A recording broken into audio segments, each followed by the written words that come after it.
네, 이번 시간에는 강박증을 더 잘 이해하기 위해서 이 강박증에 더 이상 속아서는 안 된다 대신에 진짜 진실을 수용해야 된다라는 주제로 한번 진행을 해보겠습니다.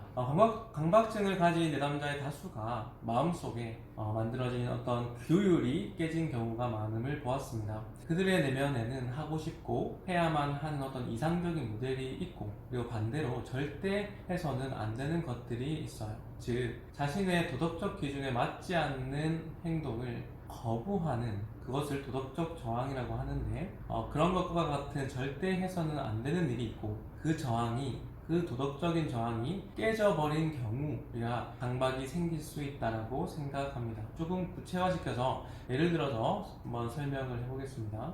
예를 들어서 자신이 가진 어떤 도덕적 관점에서는 보호해야 할 어떤 친구 혹은 부모, 이런 내가 꼭 보호하고 굉장히 친하게 유대관계를 가져야 될 대상에게 오염과 같은 그런 강박으로 더럽게 여기는 상황이 생길 수가 있어요. 혹은 남편이 도덕적으로 문제되는 외도나 이런 거짓말을 하는 것에 대해서 내가 계속 확인하고 의심을 하게 되는 그런 상황이 만들어질 수도 있습니다. 혹은 돈이나 화재와 같은 그런 중요한 것을 어떤 실수하게 돼서 내가 도덕적으로 의심받고 질책받는 상황으로 만들어질 수도 있어요. 혹은 부모의 기대에 충족하지 못하는 어떤 실패와 같은 본인이 자식으로서, 자녀로서 해야 될 역할을 못하게 되는 그런 경우가 있을 수도 있습니다. 이런 여러 가지 심리서사, 도덕적인 어떤 심리서사가 깨지고 상실되는 그 순간 이 강박이 발현될 수 있다는 거예요. 이것은 사실 생존과 연관한 아주 중요한 부분이에요. 도덕적 저항이 붕괴되면서 이제 공포나 두려움, 이런 죽음과 같은 것들이 연결돼서 반응하게 되는 것처럼 보입니다. 이는 하나의 예시일 뿐이긴 하지만 사실 이렇게 생각하실 수도 있어요. 내가 지켜야 될 그런 어떤 핵심적인 심리서사가 깨지는 상황이라는 것은 정말 큰 의미가 있는 사건이에요. 그리고 이것이 사실 도덕적인 부분과 연관되어 있다는 것도 아주 중요한 부분. 왜냐하면 개인의 선과 악은 가치관과 신념에 의해서 좌우되는 경우가 많고, 이러한 가치관을 지키기 위해서 우리가 죽음을 택하기도 하는 것이 바로 인간이기 때문입니다. 그만큼 연결성이 강하다라는 것, 그리고 그것이 깨졌다라는 것은 그만큼 큰 타격이라는 거예요. 우리가 생각하는 것 이상으로 내 무의식에는 그것은 아주 큰 타격이라는 겁니다. 그 타격으로 인해서 강박이라는 다른 출구가 만들어지는 것이라 생각합니다. 특히 도덕적인 부분과 연관된 어떤 가치관은 쉽게 바뀌는 게 아니에요. 개인화된 이런 터부는 자신에게는 절대 깨져서는 안 될 절대적인 기준이자 의무가 되는 것이 사실은 큰 문제가 됩니다. 이는 현실에서 잘 발현되었을 때는 어떤 본인의 결핍을 해소할 수 있는 출구가 되겠지만, 반대로 그것이 작동하지 않았을 때에는 무언가를 꼭 해야만 한다는 그 의무가 나를 가두는 감옥이 되기도 합니다. 자신은 원래 개인화한 어떤 터부 속에 안전하게 있어야 할 존재이지만 그 세상이 붕괴되면서 다른 곳으로 옮긴 그 감옥이 바로 강박이라는 거예요. 이는 마치 심리학에서 이야기하는 자기불구화 전략을 취하는 것과도 유사해 보여요. 자기불구화란 미래에 일어날지도 모르는 어떤 실패로부터 나의 자존감을 보호하기 위해서 만들어 놓은 어떤 핑계거리들을 이야기합니다. 강박증 역시 본인이 의도한 건 아니지만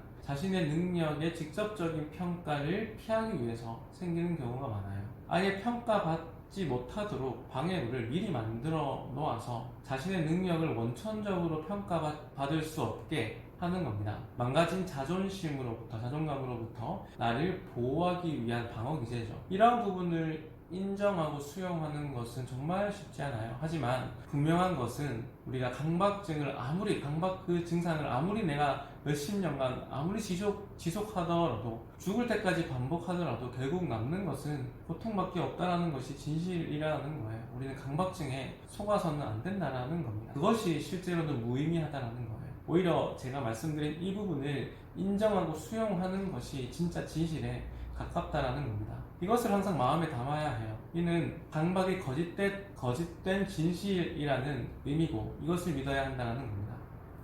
어쩔 수 없어 보이지만 그러한 공포, 두려움, 찝찝한, 하지 않으면 안 될 것 같은 그 불안을 활용해서 나를 가두는 것이라는 거예요. 더 이상은 속아서는 안 됩니다. 대신 진짜 진실을 수용해야 돼요. 아무리 우리가 생각을 취소해도 사실관계를 기억해도 손을 씻고 가스밸브를 잠그고 오염되고 전염되는 것을 피하더라도 절대 그 억압이 해소되는 것이 아니라 시간이 지날수록 역치가 올라가서 더 심해진다는 것이 진실이라는 거예요. 강박은 지금까지 이야기한 어떤 억압, 결핍, 실패, 숨겨진 감정 이런 것들 대신 선택한 출구예요. 그것이 큰 충격이었기 때문에 그 출구도 더 가혹하고 더 자주 있어야만 하는 겁니다. 그게 출구 고통이긴 하지만 고통적인 쾌락인 거예요. 이 출구로서의 고통, 이것이 역치가 계속 올라가게 되어 있습니다. 왜냐하면 몸이 적응하기 때문에 더 강한 자극을 원하는 거예요. 이런 특성은 중독과 다를 게 없죠. 대신 강박 행동을 통제하는 것부터 우리가 시작해야 합니다. 지금까지 제가 이야기한